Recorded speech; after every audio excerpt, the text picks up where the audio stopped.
We're down to 1. California against Boston for the American League pennant.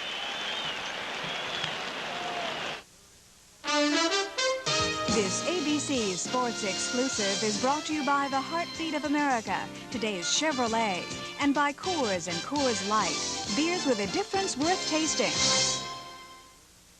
I think a little higher. When my head hurts, no painting looks good. I used to take aspirin or Tylenol, but today I take Advil. Advil contains a non-prescription strength of the medicine in the prescription brand Motrin. Doctors have already recommended Advil over 1 million times. You see, just 1 Advil is as effective as 2 regular aspirin. Advil got rid of my headache, and it didn't upset my stomach.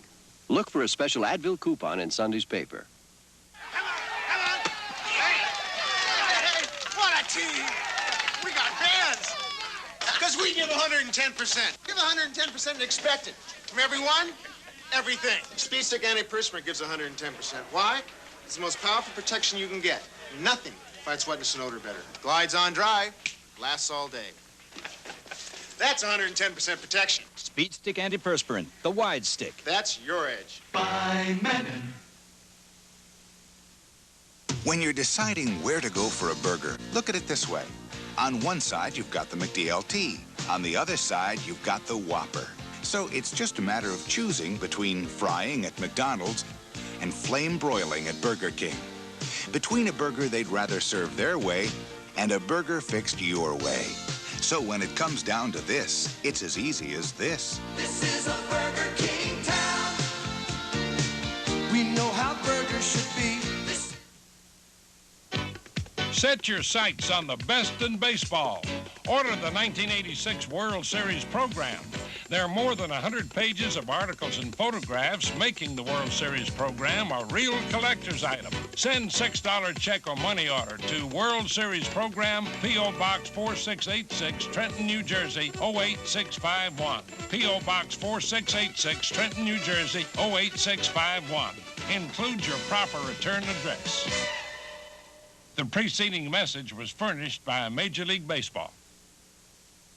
The Denver Broncos. Quarterback John Elway has their offense going full steam ahead, but the New York Jets plan to derail the Bronco Express on ABC's Monday Night Football.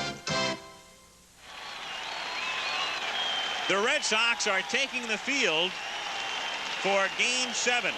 Thundering ovation. And a little bit of an oddity here. There is the second base umpire, Terry Cooney. I don't know whether it was a cramp or just what, but as Cooney began to run out to his position, he needed attention. The Boston trainer came out to have a look, and for the moment anyway, Cooney is back in the dugout. Earlier, we talked to Roger Clemens about pitching in a pressure-packed game. For myself, I like adversity. I like pressure. I like to be in the game when it's on the line, and I've expressed that to John McNamara that I want to be in there when that game's on the line. When I start getting mentally ready, I don't hear anybody. I don't hear the phone ring. I don't hear Deb when she says something to me. I'll be watching TV, but I'm not watching TV. I'm in my own little world, and that's where I like to stay until my game's over. California lineup tonight. Rupert Jones leads off, and then Rob Wilfong bats second. Brian Downing, as has been the case every day, hits third, and Reggie Jackson is the DH, the cleanup hitter. Doug DeCense batting fifth. Then Dick Schofield, number 6. Gary Pettis has been moved up to 7 because he's been hot, and Bobby Grich has not, thus he's 8th. And Bob Boone bats 9th for California. The outfield for Boston, Rice in left, Henderson in the lineup again in center, and Evans in right, with Boggs, Owen, Barrett, and Buckner in the infield. Rich Gedman is catching, and Clemens is pitching. And we'll see about Terry Cooney. Apparently the umpire, Cooney, may have to sit this one out at least at the start, and we are down to 5 umpires. And what I would imagine would happen is they would take the umpire off the foul line in left field if necessary, Rocky Rowe, and then perhaps rearrange things, because it appears that we'll go with just 5. That was a bizarre scene. Cooney appeared to be fine. Met with the other umpires at home plate. cramped up or what, we'll get a report for you. But for the moment, we'll go with 5 umpires. Remember, there are 6 in League Championship Series play, and I suppose if it has to happen, Boston's a good place because the left field foul line umpire is really a luxury with a short porch and everything. The third base umpire has a good view. Here we go. Rupert Jones to lead things off, hits the first pitch in the air to deep center field. Henderson goes all the way back, and we start with a 415-foot out. Is that an omen or what? The Angels are wondering. Well, it's an out, but what they want Roger Clemens to do tonight is to have to bring the ball down the strike zone. If you watched yesterday's ball game in the National League, a lot of people say that's the difference between Dwight Gooden this year and last year. They've made him throw lower strikes. Of course, what makes Clemens so exceptional, if you take a look at Rob Wilfong, is that he can establish a low strike and then go up. They call it stair-stepping up the ladder. 0-1 the count. The Angels with their 7th different batting order, and a good bunt by Wilfong, who does this a lot, but Boggs is equal to the task. A little handshake from Roger Clemens, and the reason that Wade Boggs is able to make this play so easy is where he started out. Another look at the umpires. Well, what they've done too, Rocky Rowe has actually gone to the line in right field instead of left, and there is no left field foul line umpire right now, so they have moved Rowe over in the absence of Larry I would think McCoy. the reason for that is actually it's closer down the right field line than it is the left field line here, but you have more chances of fan interference in right field, so it makes sense. Meeting also to discuss what the responsibilities would be of the umpires. Brian Downing now looks at a strike, and the count is 1-1. And Clemens starts the night the way he normally does, clocked at 96 and 97 miles an hour. 1-1 to Downing. High, ball 2. 2-1. 2 out, bases empty, top of the first. This dramatic series coming to a conclusion. The National League Series is over. The Mets winning in 16. The World Series starts in New York over the weekend.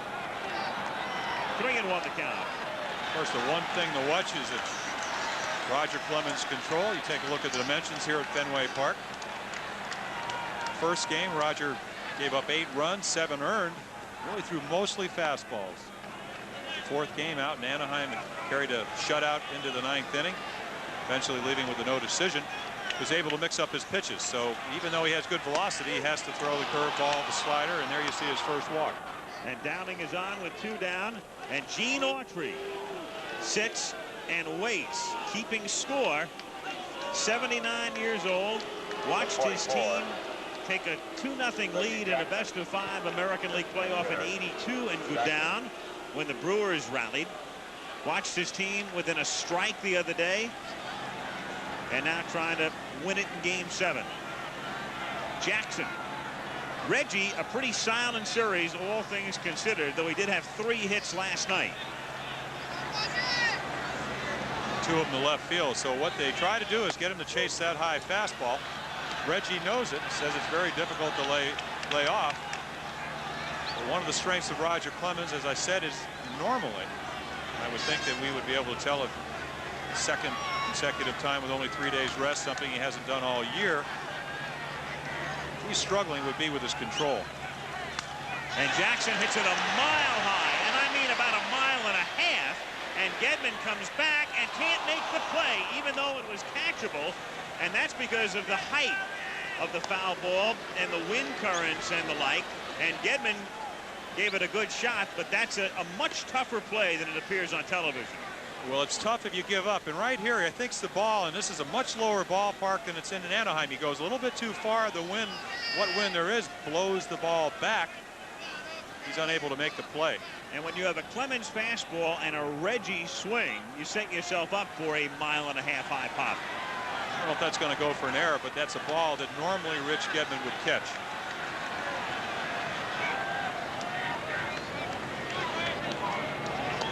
One ball, 1 strike, 2 down. Downing at first base. again, it goes back to that question you asked me in the pregame about can you be aggressive?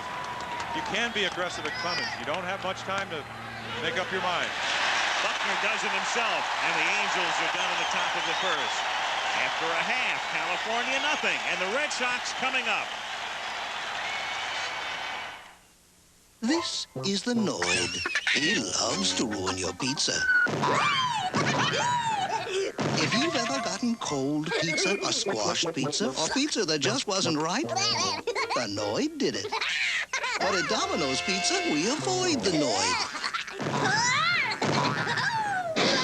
So when you want hot, delicious quality pizza delivered in less than 30 minutes, Domino's Pizza delivers. One call does it all. You know, the weirdest things happened to me, Elvira, Mistress of the Dark. I mean, here I am stocking up for Halloween. I got my steaks, got my ribs. Then when I asked the stock boy where the Coors Light is stacked, he points me to the Coors and Coors Light Halloween display, and I'm on it. Whoa, it was like deja vu. Whoa, it was like deja vu. Look for it where you buy beer. I shop here because they slash prices. There goes another one. Happy Halloween, darling. John Candelaria, they call him the Candy Man. He'll be on the mound. Veteran, several years with Pittsburgh. Good career. And he talks about the way he was and the way he is now. I'm not as easygoing as I used to be. I do enjoy the game as much, but things have changed in the last couple of years of my life where I can't be that person I used to be, and sometimes I think that's unfortunate because I do enjoy life and I want to keep it that way and keep it as simple as it can be, but just the things in the past just won't let it be that way.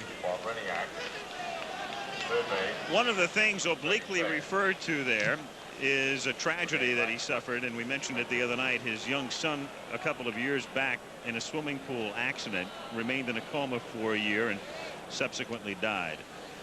You looked at the Angel defense, back of Candelaria, and Boggs, Barrett, and Buckner will be starting things off. And here is that Boston lineup with the batting champion up top, Marty Barrett at second base, then Bill Buckner hitting third. Rice is the cleanup hitter. Baylor is the DH. Evans hitting sixth. Gedman, good series, seventh. Henderson, Sunday's star, and Spike Owen, 4 hits last night. Red Sox come up in the bottom of the first inning. Wade Boggs, the batting champion, hit .357 during the regular season with 8 homers and 71 runs batted in.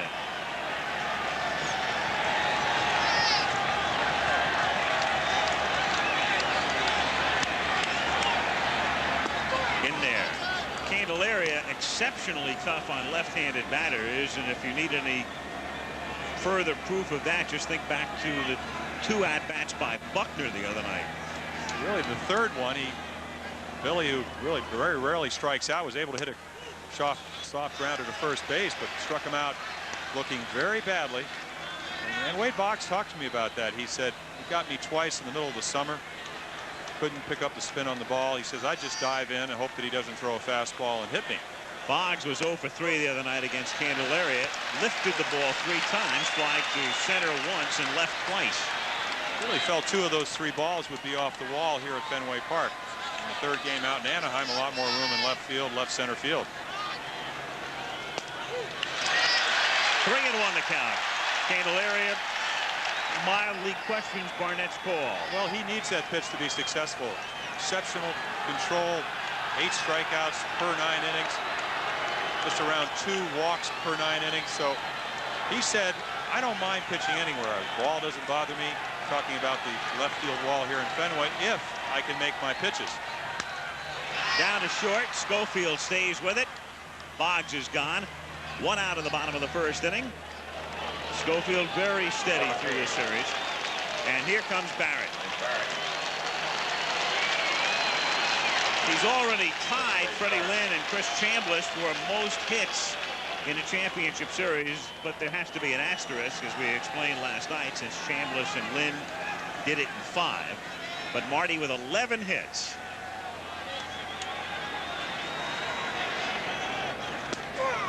Oh, and 1. Ironic matchup tonight in that Clemens and Candelaria have each undergone surgery in the last year. You know, arthroscopy, I suppose you would call it. They called it cracked calcification, which is basically a definition, I suppose, for bone spurs in the elbow. Started out the season, 2 starts, went on the disabled list, had his elbow operated on.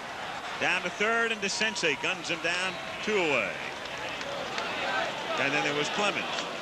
Well, Clemens, 1984, off to a great start. Hurt his flexor tendons in his forearm last year, shoulder problems.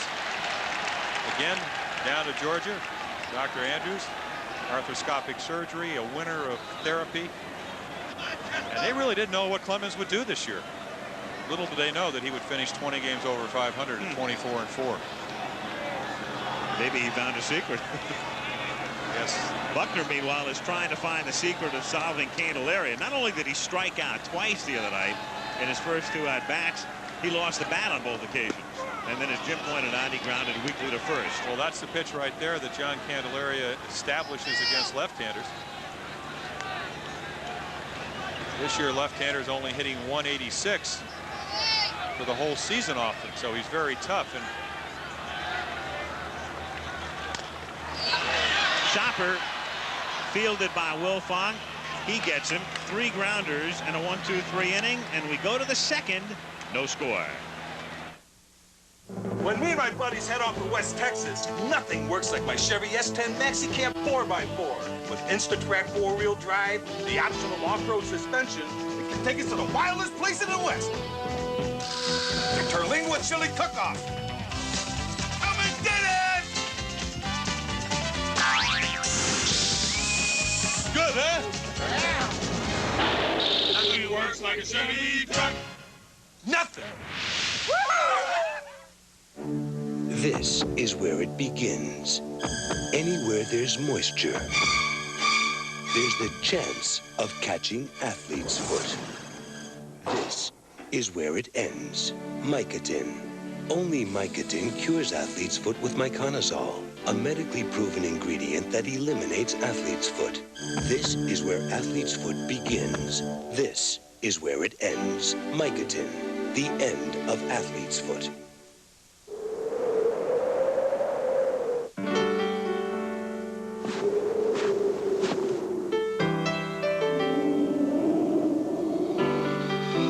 When it's cold and rough outside, try something warm and creamy inside. Cream of wheat hot cereal and instant mix and eat. Their smooth texture always lets the flavor come through. 2 great ways to come in from the cold.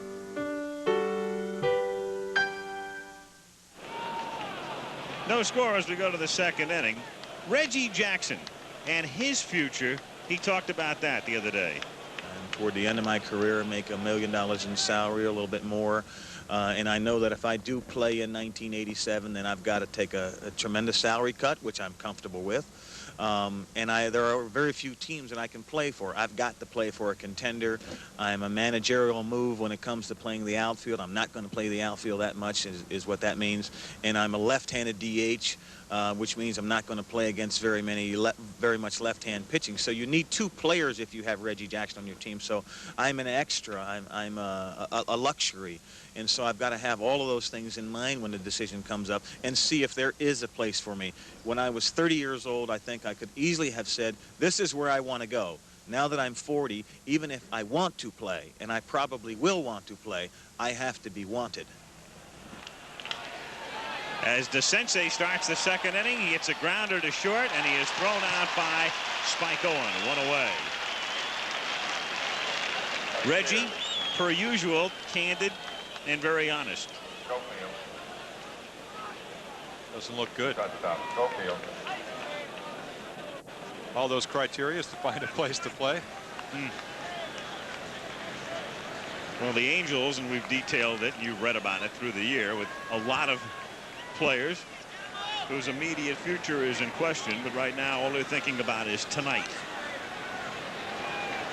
Schofield, 1 out, bases empty, takes inside. By the way, the report on Terry Cooney is a torn calf muscle. It occurred when he ran out on the field. Foul back, and the count 1-1. Gene Mark. Again, 25th season as a manager. Began with the Phillies, then the stint with the expansion Expos, then to the Twins, and now second tour with California.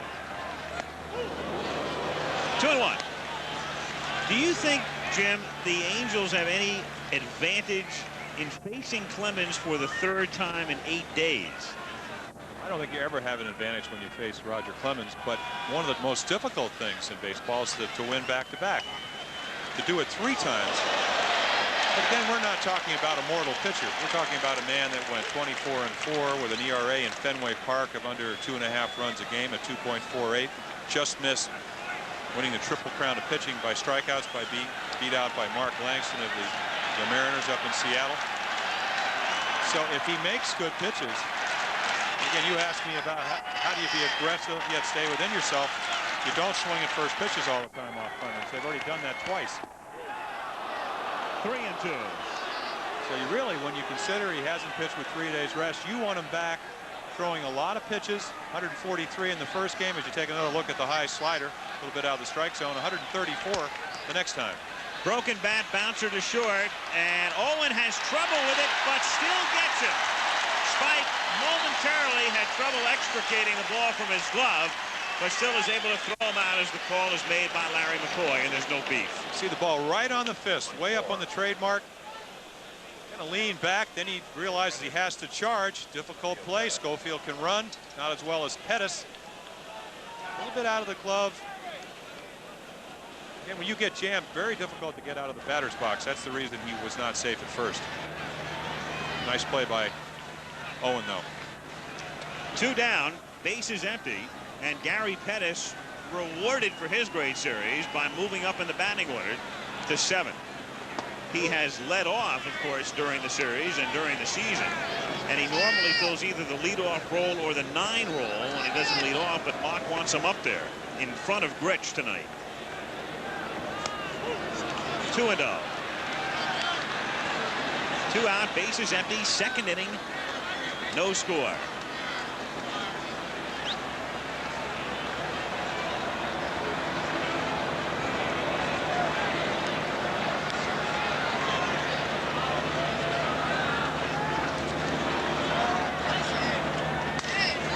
To center field, and Henderson misread it, but has time to recover. It was a broken bat, I think, and Henderson had time to charge in and make the play. No score after 1.5. You're McDonald's. I call him like I see him, and I gotta tell you, I see more than lettuce and tomato in your McDLT. You've got the works in there. Cheese, onions, pickles, mustard, ketchup, and mayo. You missed all that. What are you, blind? Finally, Bruce Fleming. We hear you, Bruce. So just for you, call it the hot side hot, cool side cool. Every delicious thing you could want on a hamburger. Or just call it McDLT, the one with the works. Once upon a time, millions of us roamed the bathrooms of America. We're bull shavers, convinced we had to use shavers with all kinds of expensive extras. But we don't pay an arm and a hoof anymore, 'cause us bull shavers are becoming Bic shavers.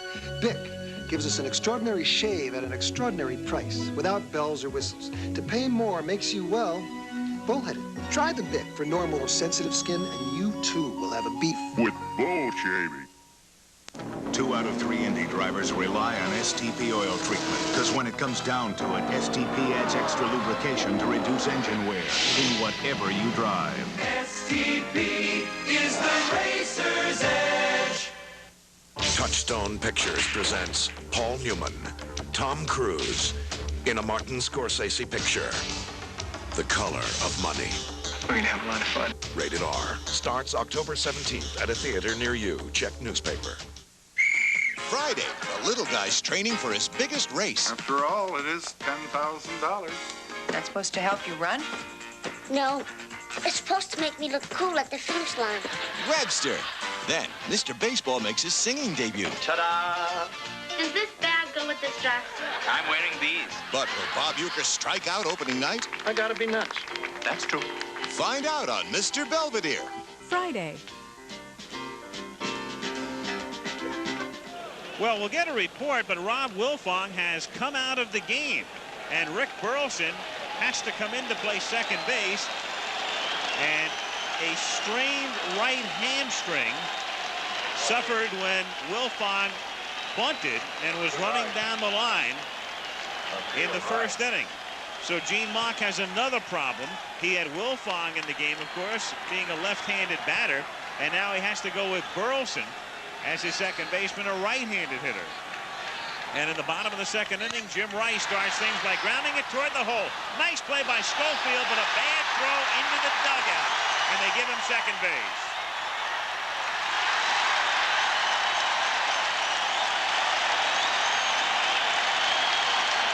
Funny thing, Schofield, with a pretty tough play, had a lot of poise on one end of it and then threw it away. Good call, Al, because he knows with Rice lack of speed, makes a nice play to get to the ball, doesn't have to hurry the throw, but does.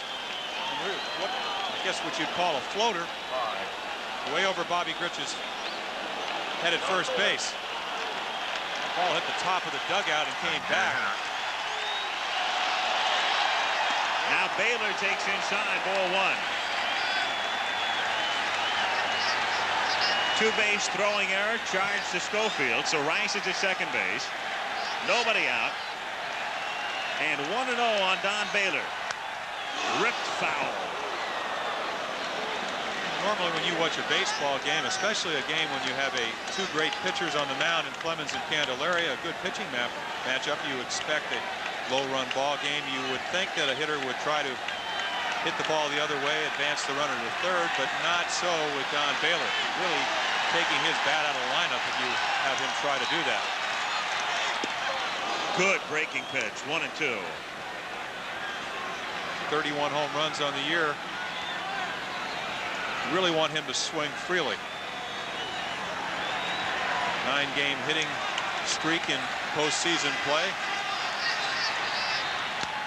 Hit sharply, base hit. Rice had to hold up, and thus he'll be held at third. Runners at first and third. Nobody out.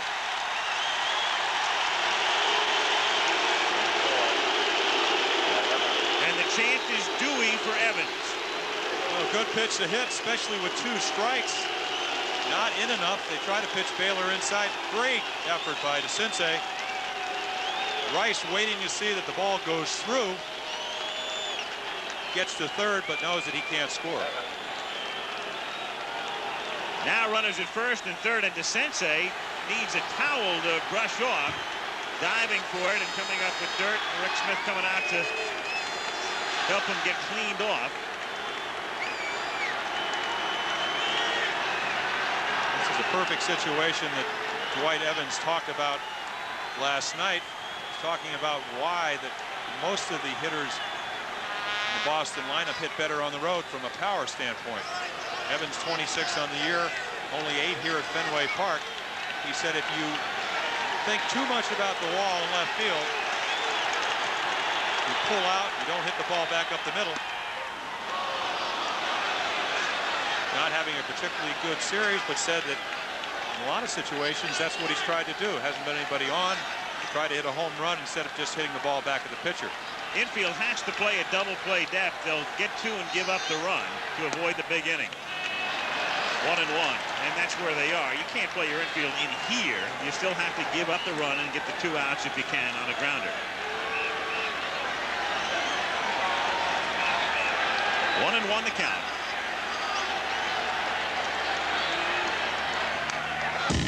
One and two. This becomes a very, very big out because you have a left-hand batter on deck in Gedman. And then you go back to Henderson from the right side.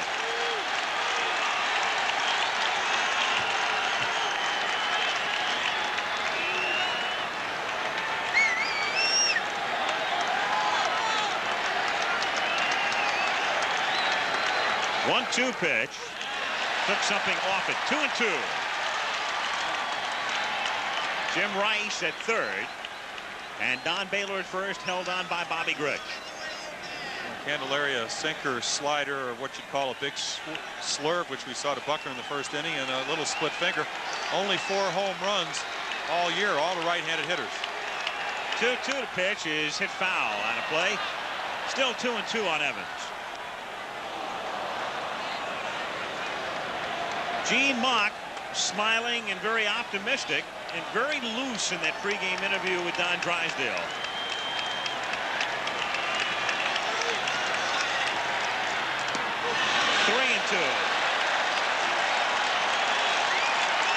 Interesting point, though, is it's sometimes very easy for the manager to be loose because he's not playing. And I think what he said is that he hopes that his players will go out there and be able to do that. And you can hear the noise factor right here.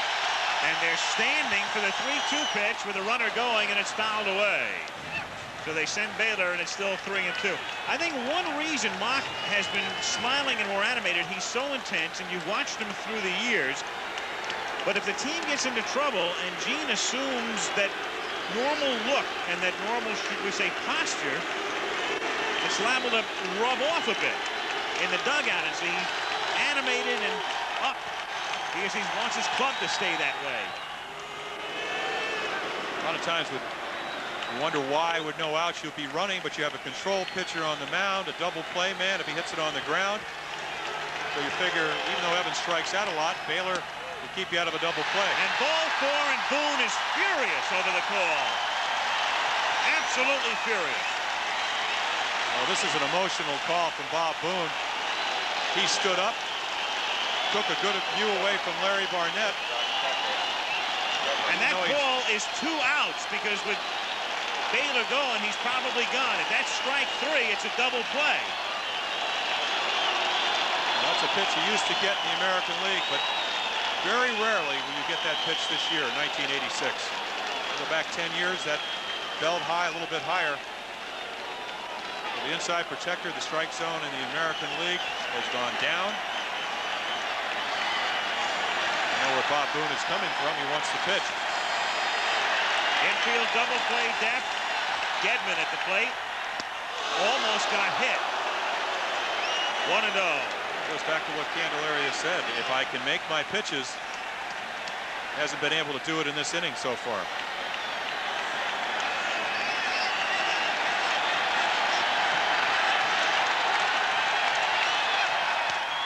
That's grounded slowly to second, fielded by Burleson, and the only play is first. 1-0 Boston. No chance for a double play on a ball hit very slowly, so Burleson had to make sure of at least 1 out. Rice scores, Baylor goes to third, Evans to second, and Henderson comes up. As you said, Evans runs well for a big man right here. Burleson really thinks he might have a shot at, you can see him looking all the way to home, doesn't have the force. Goes to first. So the runners move up to second and third in scoring position. Now Henderson at the plate. The infield is playing back. Owen is on deck. And it's ripped foul in the count 0-1 and a broken bat, and Henderson will get another one. Now this is a very interesting situation here because you're facing the right-handed batting Henderson, and Candelaria has a base open. And it's a big base to have open because right now the Angels are playing their infield back, meaning if you throw Henderson something he hits on the ground, it's 2-0, and you really don't want to do that. And if you walk him, so then you've got Owen coming up. You might get a double play, you might get a force at home, and then you got Boggs after that, the left-handed batter. In this ballpark, just generally, you do not like to have big innings, and if you do walk Henderson, Owen, a better hitter from the right side, not in this series, but during the course of the season, you take the chance of possibly a 4-run inning. 1-1. I think what you really do is you try to make your pitches. You're watching the 5th game. Henderson with the 2-run home run with 2 strikes on him to put Boston ahead, eventually in the 11th inning to win the ball game with a sacrifice fly. Good hitter, 16 home runs, including the one on Sunday for the season. So he can hurt you, and I think what you said is something that Candelaria may think about. Make your pitch. If not, it's a gamble. The pitch to Owen. 2-1 pitch is outside, 3-1.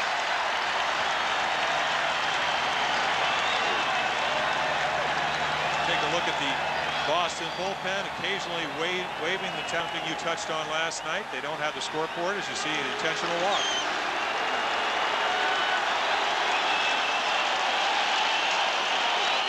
So now the bases are loaded, and now you can truly play your infield at double play depth instead of having to play it back second and third, and here is Owen.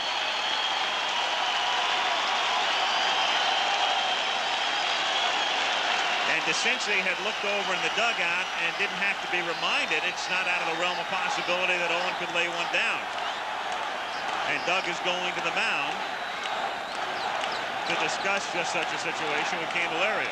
Well, normally a push bunt towards Bobby Grich at first is an excellent play. You stay out of the double play, get another run with Clemens on the mound. And we've seen Boston really be an unconventional team from historically, as far as Boston teams playing for 1 and 2 runs, and you do this if you have a guy you think is going to pitch well for you.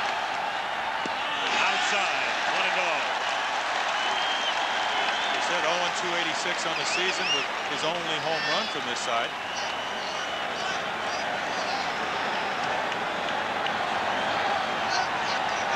Most likely trying to hit the ball right back up the middle and ball to the right side.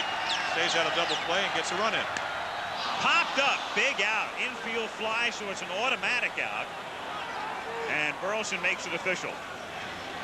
So 2 down, and now Boggs. Now the infield back normal depth, and you've got Boggs at the plate, and Boggs, as you know, without great speed to begin with, and fighting the hamstring and knee and ankle. Well, the good news, you got to pop up. The bad news is you have to pitch against Wade Boggs. Yeah. 357 on the year, 352 against left-handed pitching, and that is an amazing stat. Normally, left-hander versus left-hander neutralize you to some extent. 1-0 the count. Bases loaded, 2 down, 1-0 Boston in the second. Hit back through the middle, hits second base, and Cameron's into right center field. Baylor scores, so does Evans. Henderson is held at third, 3-0.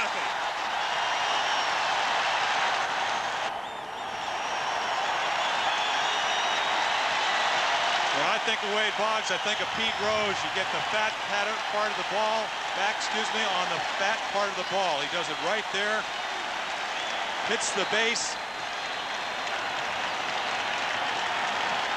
He's going to score 2 runs anyway, most likely, even though Pettis charges the ball exceptionally well. And that guarantees 2 runs once it hits the bag. Now Barrett, who grounded out in the first inning. Strike. 0-1. Amazing thing, there's nobody up in the Angel bullpen. Sutton would be first, according to Mock. There have been 2 big things in this inning. One was the error by Schofield. The other was the 3-2 call by Barnett on Evans. Remember, Schofield's error started it.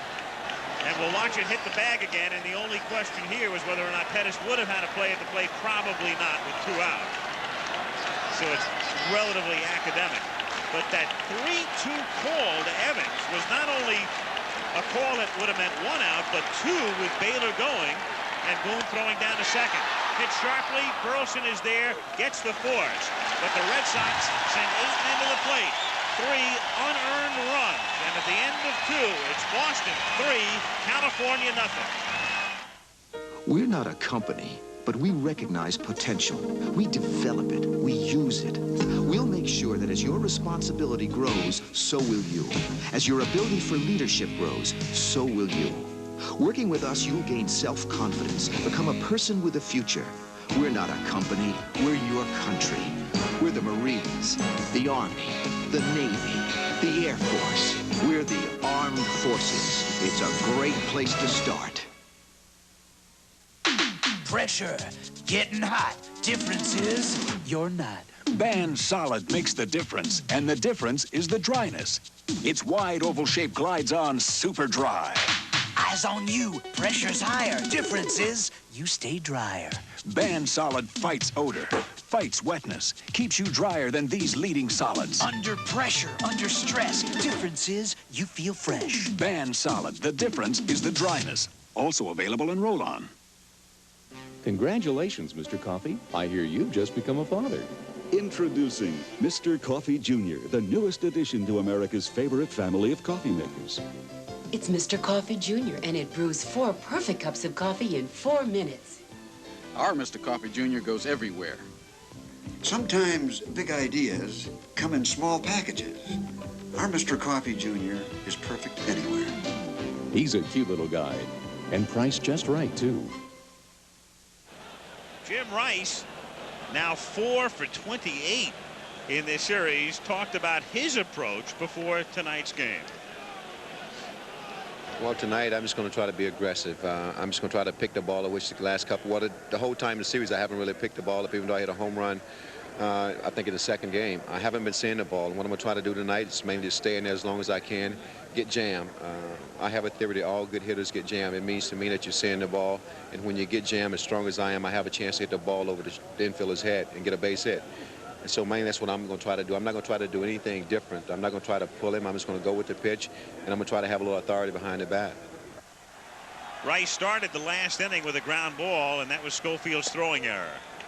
So here's Grich as we start the 3rd inning. Boston on top 3-0. Grich, Boone, and then Jones as they get to the top of the order. 8, 9, and 1.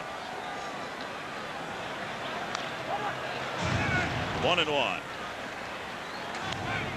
Clemens working on 3 days rest. So much has been made of that. So did Hurst. So did Boyd. So we're back to the old days when in the World Series the ace would go in games 1, 4, and 7. That's a strike. And one of the reasons, of course, would be the fact that Tom Seaver was not eligible for the playoffs. Tom would have been the number 4 starter had his knee responded, but it didn't. Seaver still rehabilitating and hopeful of being activated for the series if they get there as Grich goes down swinging. So Bobby is gone. Clemens has his first strikeout, and Bob Boone will be the batter. Coming up Saturday, CFA college football, Alabama against Tennessee, or Baylor taking on Texas A&M. Coverage begins at 3 Eastern time. So what it amounts to here, as Boone stands in, hitting .450 in the series, if Seaver had been healthy, you would have had a situation tonight where it would have been Boyd against Candelaria. And of course, if we would have had Seaver healthy, Jim, we would have had Seaver against Sutton on Saturday, and the only way we could have done that justice was to telecast it in black and white. It hits him. Boone trying to back away, and it hit him. So Bob nicked by the pitch, and he's aboard. We saw the high fastball to Grich for strike 3. Watch this ball run. This is what Roger Clemens said he had problems with in the first game. He said my ball is running too much. He couldn't control it. There's another example. Trying to pitch Boone in. They've been pitching him away. He's had a great series, a little bit under 500. Most of the pitches have been away, so you try to change and you hit the batter. Not something that Roger Clemens wanted to do. Jones, a long out in the 1st inning on the game's first pitch, takes high. Just to follow up on Seaver and Sutton for a second, I want to wish Jim Palmer a very happy birthday. Ladies, he's 41. You know, I was rooting for six games, so you wouldn't say that I was 41. Way outside, 2-0, and now Gedman wants to go to the mound to get him settled down just a little bit, nicking Boone and maybe overthrowing that last pitch, and it's 2-0. It's 3 straight pitches and a similar problem, and what we saw Roger Clemens be able to do in the 4th game, the 2nd game that he pitched, was really to mix up his pitches. And the one problem you have sometimes when you get a lead early in a ball game is that you just think you can go out there when you have a good fastball, which it's obvious that Clemens has, and stop pitching and just throw. And there's 3 balls in the same spot. So 3-0 the count with Boone at first base and 1 out. Buckner can take a little bit of liberty because Boone's not going to be going anywhere.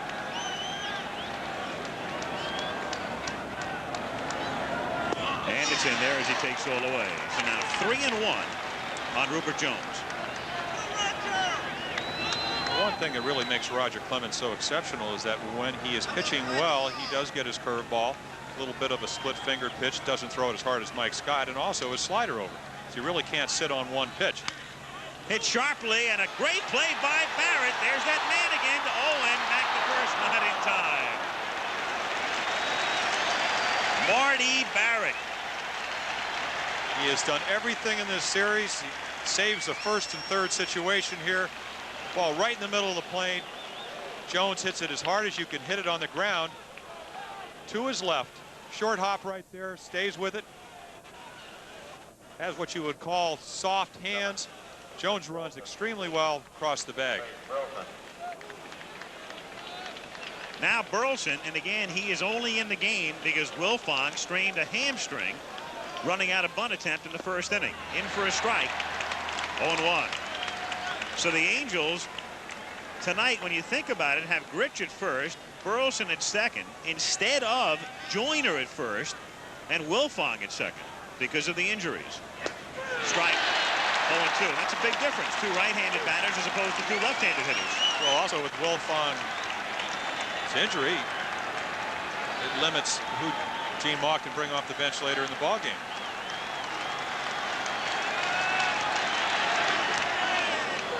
Foul tip, foul tip. Jones was moving, and now he gets the sign, so he comes back. 0-2 the count.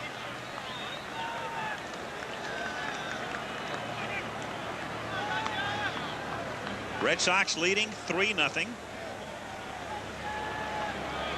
Earlier in 16 innings, the Mets beating Houston, and the World Series starts at Shea Stadium Saturday. Hit down the line, and that's a fair ball, and caroming in the corner. Evans knows how to play it and holds him to a single as he throws in behind him, and down to third goes Jones. That's a tricky little area in right field, but remember, Dwight Evans has been playing here regularly since 1973, so he knows every angle and every carom. Rocket into the right field corner. High fastball to a high fastball hitter. Jones around second. Right there. If he doesn't play that carom right, Jones scores. Not only that, excellent throw as you see Billy Buckner sprawl over Rick Burleson. Not only does he keep the run from scoring, he keeps Burleson on first out of scoring position. Downing at the plate. Low and outside. 1-0 the count. Downing walked in the first inning.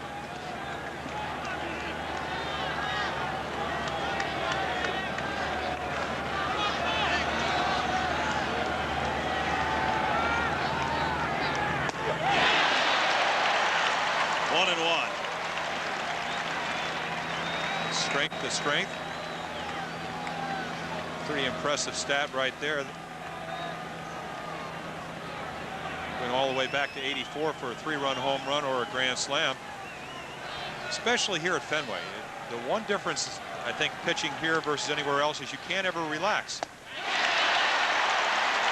You can't get behind 2-0, 3-1, and just throw a ball on the outside part of the plate. If you do, a lot of your fly balls will be off the wall. Outs in other ballparks, but doubles or home runs here at Fenway. Downing stepping out to settle himself down. He always swings hard, but he's really over-swinging here. 1-2 the count.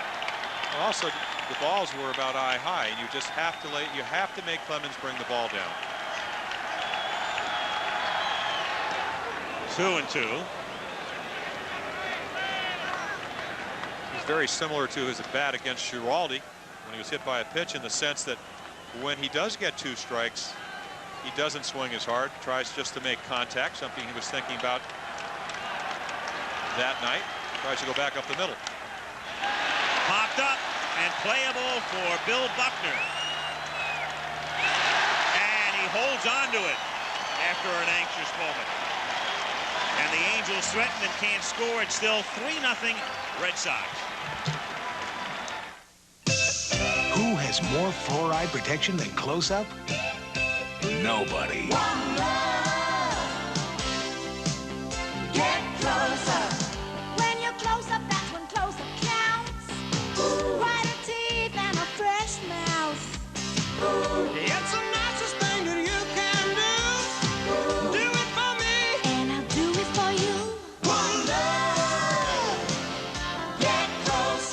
with fluoride. Just a little north of Boston, in the old town of Marblehead, is a place where only local people used to eat. But the scallopini and the scampi were so good that word soon got out that a night in Rosalie's was like a night in Milan. But if you go there, remember, bring a big appetite and bring your Visa card. Because at Rosalie's, they don't take no for an answer, and they don't take American Express. Visa, it's everywhere you want to be. Welcome to the Silver Bullet, home of a cold Coors Light. Rob, do you work out? Yeah, I belong to a club. Here's your Coors Light. Yeah, I'm thinking about joining a club, but can't seem to find a good enough reason. I mean, is a flat stomach a good enough reason? Nope. Building up my endurance? Nope. Big muscles? No. See the club, Rob? Yeah. Oh. What's the name of that club? There's no slowing down with the Silver Bullet tonight. When the alien scares the daylights out of a small town, Hey. Robert Hayes is Starman. I'm really a very peaceful thing. Friday.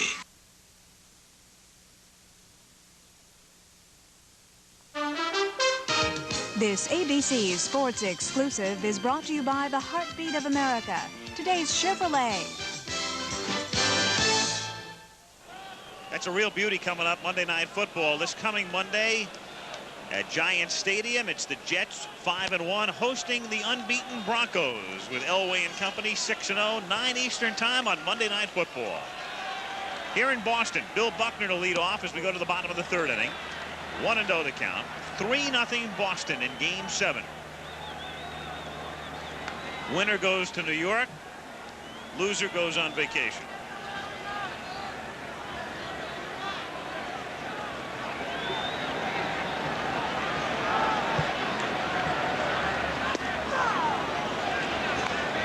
One and one.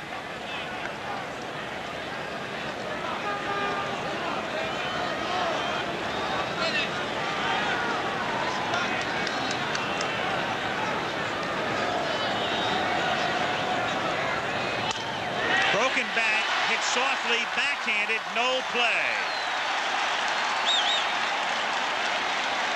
And so Buckner, and he's hobbling, and he's been doing that much of the season. And throughout his career, in fact, playing hurt and trying to stay in. But it's a question mark right now. You see him just poke the ball to left. A matter of adjusting. The Sensei can't come up with it. Schofield knows that even if he does, Buckner's going to easily beat the throw to first if he makes one. Well, Buckner had to come out the other day. What Billy does, he goes through a lot of therapy and ice treatment and the rest, and that's a daily routine for him, but he's not going to be able to make it, and so Buckner is going to have to come out of the game. Well, what he did, Al, was he has a chronically left ankle that bothers him from a standpoint of having bone spurt, but what he hurt in Los Angeles or in Anaheim was his Achilles tendon, and that's why he's coming out of the game. The heel is something he's lived with all year long, will be operated on after the season. But when you strain your Achilles tendon, the next step is possibly tearing it. Reluctantly comes out of the game. If there's any one term to describe him as somebody that's a gamer, we always said that. It's an agonizing moment for Buckner right now, physically and emotionally as well, of course. And those of you who have watched this game for years know what it takes to get Bill Buckner out of a game. Well, he left after he started that rally, trailing 5-2 on Sunday. Going in the 9th inning, down 3-1, a little meaningless at the time. It single up the middle, about a 4-hopper. Stapleton, meanwhile, comes in to pinch run, and Stapleton will stay in the game at first base as Rice stands in. So already in 2.5 innings, we've lost an umpire, a second baseman, and a first baseman to injuries. 1-0. Rice getting on Schofield's throwing error to open up the bottom of the 2nd inning.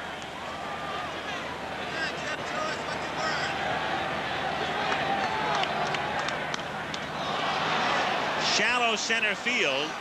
Here comes Pettis on the run, and he's there. So 1 down in the bottom of the 3rd inning with Stapleton still at first base, and Don Baylor will come to the plate, and Rice is now 4 for 29, and will isolate on Buckner. You'll watch the way he moves down the line toward first base, going all out on an infield single.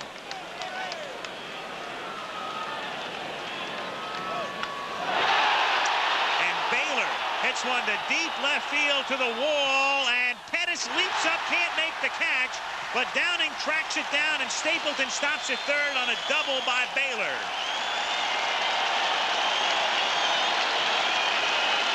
Stapleton had to wait to see if the catch would be made, and thus he can only get to 3rd on a Fenway double. A high fastball again, trying to pitch Baylor up, and he hits it high and deep. Saw a picture at second base, a little bit frustration. Usually be happy with a double. I think what he's sensing, a great effort. If Pettis, who won a Gold Glove last year, anybody can make that play, he can, even though he's short of stature. Amazing leaping ability. Evans now swinging and missing, and the Angels have no choice. They have to bring the infield in. Well, the only other choice, of course, and I really thought that that's the reason that Baylor wanted the ball to be in the net instead of off the wall, is that you walk Evans, set up a double play, and pitch to Gedman, lefty versus lefty. But you're down by 3, and if you can avoid base runners, you have to do anything you can. And Sutton is throwing in the bullpen. Except by playing your infield in, what you allow them to do is that a hard ground ball scores 2. Except I guess maybe what Mock is thinking here in Fenway with a short left field, even if he does single to left, only 1 run will score. Most managers in this situation would load him up and pitch to Gedman. 1 ball, 2 strikes the count.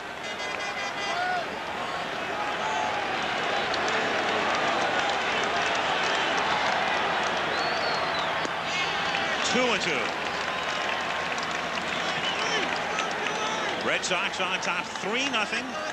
Bottom of the 3rd. Stapleton at 3rd, and there's Baylor to his lead from 2nd.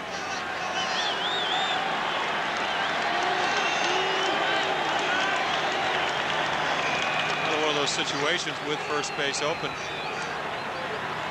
You want to make your pitch or pitch around Evans. Took something off it, grounded to short. Runners hold. Schofield gets him. Good pitch. Evans grounds out, and runners are still at 2nd and 3rd. And now it's Gedman who grounded out in the 2nd inning. It's a good pinch in the sense that with Evans ahead of the count, 2 balls, 1 strike, Candelaria threw him a little split-fingered fastball, turned it over, and Evans went for it. A little bit out of the strike zone. Not much you can do with that pitch except hit it on the ground. Nearly hit him. 1-0. Nearly hit him before as well. They're trying to establish the curveball.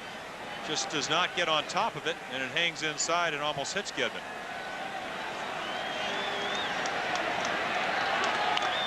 Oh, and that hit him, and he was ready to swing at it. So Gedman gets hit, and now Mock and DeCinces are arguing with the 3rd base umpire, Nick Bremigan, and Bremigan will come in, and is it a foul ball or what? What they're saying is the ball hit him in the act of swinging. He made contact with it, and if he swung at it, and that's the key right here, Bremigan has to determine whether or not it was a strike or whether he was trying to get out of the way in the process. And now here comes McNamara, because they get the overrule, or they get the ruling after help. And Gedman's going to argue this one as well with McNamara, and now McNamara is going to have it out with Bremigan. And Reniak comes over to get Gedman out of the way to make sure he stays in the game. And here comes Garcia. The question is, if he swung at it, it's not a hit batsman. But if he swung at it in the process of getting out of the way of it, then it is a hit batsman. That's the basic interpretation here. That's what we're talking about. And so what Bremigan had to say is that he swung at it, and then the ball coincidentally hit him instead of the ball hitting him in the process of his trying to get out of the way of it.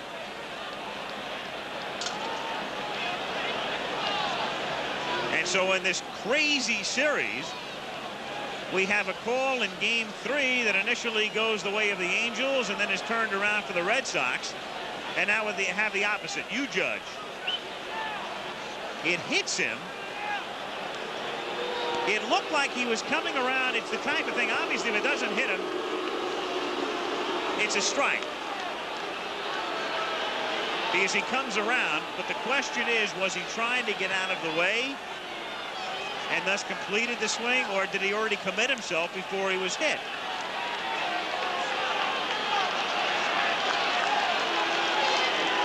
Judge for yourself. Very difficult. Looks like the ball either went underneath the bat.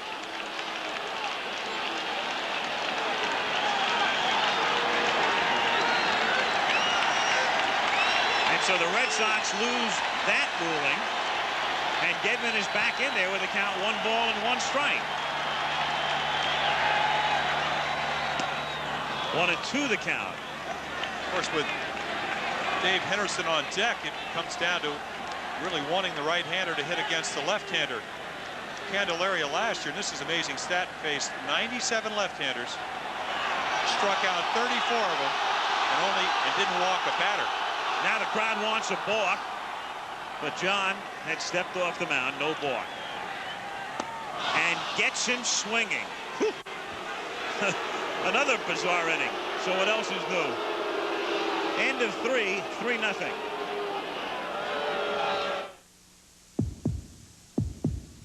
Listen to the heartbeat.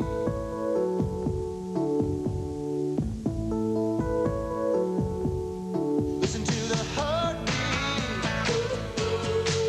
of America. If you have a dream, put yourself in today's Chevrolet Corvette and listen to your heartbeat. The heartbeat of America.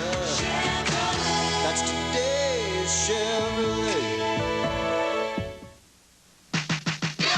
Everybody knows how to do that kick. Health kick. Yeah. Whoa. The goodness of milk is a real health kick. Health kick. Yeah, milk. You pour a glass of milk real tall, getting calcium and vitamins and loving it all. Looking good. Well, come on, everybody. Milk's that kick. Health kick. Do that kick. Come on, everybody. Do that kick. America's favorite health kick. Milk. We give 110%. So does Speed Stick Antiperspirant. Why? Nothing fights wetness and odor better. That's 110% protection that glides on dry. That's your edge. Speed Stick Antiperspirant, the wide stick. By Menon. Skin Bracer Aftershave has what it takes to cool, soothe, tone, tighten, and to wake up your face. Thanks. I needed that. After every shave, it has what your face needs. Skin Bracer. By Menon.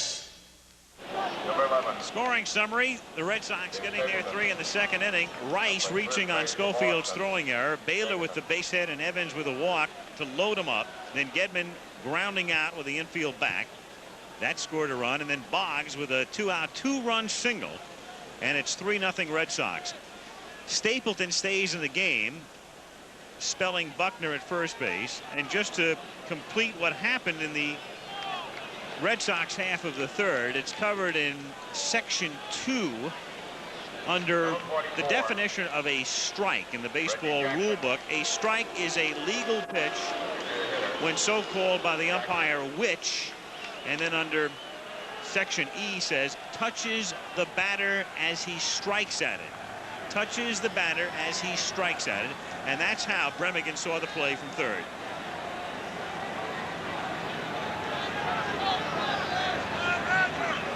Top of the 4th inning, and Reggie Jackson to lead things off. Jackson to Sensei and Schofield.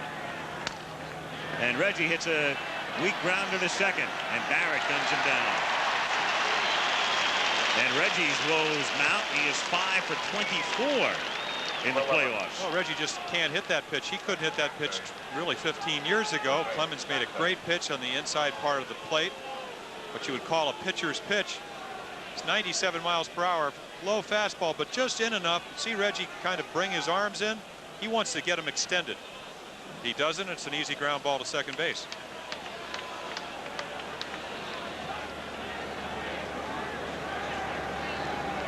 DeSensei grounded out in the second inning. Strike, 0-1. If you go back to game 4, when Roger Clemens pitched out in Anaheim, he did really not give them very many good pitches to hit until the 9th inning. He had a 3-0 lead, got behind Doug DeSensei, a great fastball hitter with 1 ball, tried to throw him a strike. Doug won the battle, hit a home run, then made 2 mistakes with his breaking ball. McNamara came out, brought in Schiraldi, and the rest is history.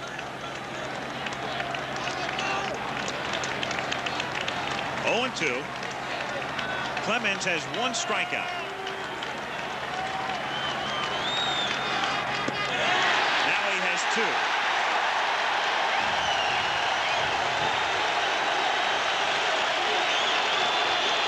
It looked like Doug asked Larry Barnett, "Are you sure?" I don't know if he's sure, but he called him out. Gedman sitting right there, reaches a little bit. I think he may have called it on the swing. The bat way out in front of home plate. Tough angle to see it from, but it looked like Doug went out in front of home plate with the bat with 2 strikes. Go back to the dugout. Schofield now grounded out in the second inning. Chopped down to Stapleton. And he wins the race to the bag. And Clemens has a 1-2 threat.